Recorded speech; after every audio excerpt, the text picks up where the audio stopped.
ये कल राजेश भाई थे, कल 1 बजे जो अलग होता है ना 15वां अध्याय चल रहा है। By the way you can join any Gita, ऐसा कोई इसको सीक्वेंस नहीं है गीता योग को कि ये अध्याय चला तो इसी में, गीता में ही सीक्वेंस नहीं था। मैं कहता ना अगर भगवान को फिर से अगर अर्जुन आ जाए फिर से पूछे तो ऐसा नहीं कहेंगे गारंटीड ये ऐसा का ऐसा श्लोक इस लाइन में, वो तो नॉर्मल कॉन्वर्सेशन था, है ना। मैं भी तो इसी अध्याय के कितने बार गीता योग हो चुके हैं, अंग्रेजी में, हिंदी में, मराठी में, और अभी उसको सुनो तो ऐसा नहीं कहा था मैंने। श्लोक तो ये था, मतलब मेन अर्थ वही होता है लेकिन बातें उदाहरण डिफरेंट है, because it's the audience inspires what ever it is, है ना। इसलिए गीता भी भगवान भी कहेंगे तो आई एम वेरी सर्टन कि वो अलग प्रकार से अर्थ मेन एसेंस यही होगा, लेकिन वो ऑर्डर ऑफ सीक्वेंस और चैप्टर ये ऐसा नहीं होगा। ऐसे ही इसलिए कहता हूँ कि कोई भी किसी भी गीता को ज्वाइन कर सकता है, या यूट्यूब में कोई भी जो आ जाए उसको सुन ले, सब वो सब उसमें वही है। तो कल जो बात चली थी प्रारंभ में मैंने कही थी कि एकादशी के संदर्भ में मैं कहा था, एकादशी आ रही है उसमें हम अब जो उन्नति करना चाहते हैं, प्रगति करना चाहते हैं, कहीं पर अपनी पहुंच मुक्ति चाहते हैं, उसके लिए there are 4 steps to get there, है ना।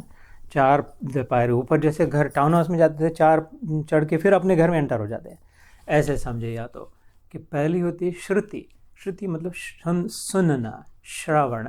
एक कान जो होता है ना, श्र जो लिखते हैं तो ऐसा करते हैं और फिर उसको काटते हैं जो हमें अपनी लिपि में।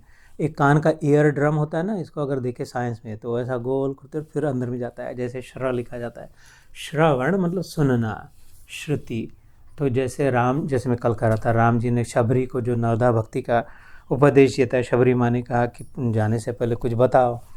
राम जी ने कहा कि तेरे लिए यही मार्ग फर्स्ट क्लास है, एकदम सबसे बढ़िया, तू जिस मार्ग पे है, भक्ति मार्ग पे, इसके 9 दायरे होते हैं, लेकिन श्रवण से प्रारंभ होता है। पहला फर्स्ट इज लिसनिंग, जैसे अभी हम we are listening, I am also listening, don't assume that I am talking, I don't know what I am going to say next, honest truth. और ये जब मैंने हमेशा कहता सबसे नज़दीक तो मेरा ही कान है, सबसे पहले इधर आते हैं मेरा भी श्रवण ही हो रहा है। सुश्रवणम कीर्तनम विष्णुपाद सेवनम अर्चनम वंदनम, जो आत्मनिवेदनम, जो नवदा भक्ति है। तो श्रवण से का उद्धव ने भी जब कृष्ण को पूछी थी आखिरी दिन बाद, तो जो बताया उसमें भी श्रवण पहले का सुनना चाहिए। शुक मुनि और परीक्षित का जो संवाद आता है श्रीमद् भागवत के प्रारंभ में, उन्होंने भी कहा अभी मरना है तो क्या करना है, तो कृष्ण कथा कैसे सुन, कृष्ण कथा सुनना पड़ेगा, तो फिर तुम ही सुना दो। फिर वो जो सुनाने लग गए तो फिर वो भागवत की कथा आ गई थी। तो सुनने से प्रारंभ होता है, इसलिए श्रवण। और दूसरी बात, खाली सुन के इधर से आई और इधर चली गई, अभी हो गया ना अपना संडे का हो गया, संडे टू संडे हो गया, अभी नहीं उसको जाकर फिर between until the next Sunday अपनी युक्ति करे, है ना, अपने प्रोसेसिंग करे, अपना सोचे उसके बारे में, जो सुना था उसके बारे में अपना सोचे। युक्ति मतलब उसके साथ जुड़े कैसे, युक्त होना मतलब जुड़ना, उसके साथ मैं कैसे जुड़ूँ, पर्सनलाइज करे, अपना कैसे बनाया उसको, जिसने बात कही उसकी नहीं रहने दे, है ना। कृष्ण ने गीता की, लेकिन हम अपना रहे ना गीता, कभी कृष्ण की गीता नहीं रहे, अपनी गीता बना रहे। whatever you heard from your guru, your Sant, your शास्त्र, how can I make it my own? That's the second step, which is युक्ति, श्रुति, युक्ति। अगर ये 2 बराबर कंसिस्टेंटली प्रामाणिकता से ढंग से अगर होए, बराबर सुनते रहे, बराबर उसको प्रोसेस करते रहे, listening and processing and making it my own. तो उसके बाद तीसरा आता है स्मृति, फिर याद आती है कि हाँ यार ये तो बराबर ही तो है। ये जैसे इसने क्या किया, श्रुति किया, जो कल मैं कह रहा था। अर्जुन ने क्या किया, सुनते गया, है ना, गीता कह रहे। और बीच बीच में अपनी टांगें भी डाली, अर्जुन ने अपने क्वेश्चन डाले। 20 श्लोक आते हैं इस समय जो खाली प्रश्न है अर्जुन के, 20 of the 700।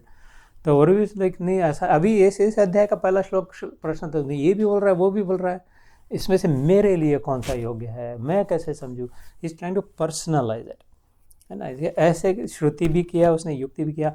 अंत में क्या कहा अर्जुन ने, नष्टो मोह स्मृतिर्लब्ध्वा, Arjun last words in the Gita कि now I remember you are right, this is the truth करके। सो जब स्मृति हो जाएगी, स्मृति शास्त्रों में 3 प्रकार के शास्त्र आते हैं, categories of thousands of scriptures. Hindu धर्म में, सनातन धर्म में हजारों है, वेद है, उपनिषद जैसे है, गीता है, 108 गीताएँ है, खाली एक गीता नहीं है।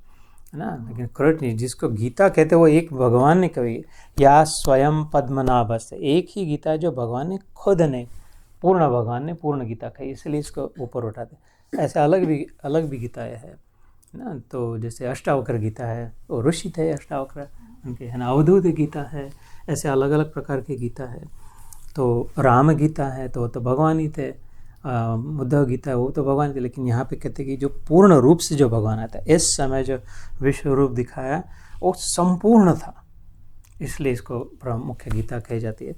तो थाउजेंड्स ऑफ स्क्रिप्चर्स में से जो ज्ञान बताया वो याद आता है। I don't know where I was going with that, स्मृति है ना। उसके बाद फिर आत्मानुभूति होती है। ये जब याद आ जाए तो फिर अपना अनुभव हो जाता है, जिसे साक्षात्कार कहते कि अपना भगवान हो जाता है। दूसरे का भगवान ऐसा होगा वैसा, अपना अनुभव। सो ये 4 बताए थे कि श्रुति ईमानदारी से सुनना चाहिए, लेकिन उतनी प्रामाणिकता से सोचना चाहिए। युक्ति, ये 2 ढंग से किए तो अपने आप कुछ करना नहीं पड़ेगा, करना नहीं पड़ता। नेचुरल आउटकम ऑफ दोस्त, हाइड्रोजन और ऑक्सीजन को ढंग से अगर मिलाया तो पानी को अलग से बनाना नहीं पड़ता, है ना। H2 और O बराबर का अगर किया, उसको प्रोसेसिंग अगर किया तो पानी अपने आप मिल जाएगा, प्यास बुझ जाएगी। चौथा क्या, आत्मानुभूति। प्यास लगी है ना तो पानी चाहिए, पानी नहीं है तो हाइड्रोजन है और ऑक्सीजन है, तो हाइड्रोजन लो ऑक्सीजन लो। अगर कोई समझदार उसको ढंग से मिला हो तो पानी अपने आप मिल जाएगा, उसको पी लो तो प्यास बुझ जाएगी। चौथी बात हो गया, फिर अभी प्यासे नहीं रहे, वो आत्मानुभूति। ऐसी बात है। तो सर पक्का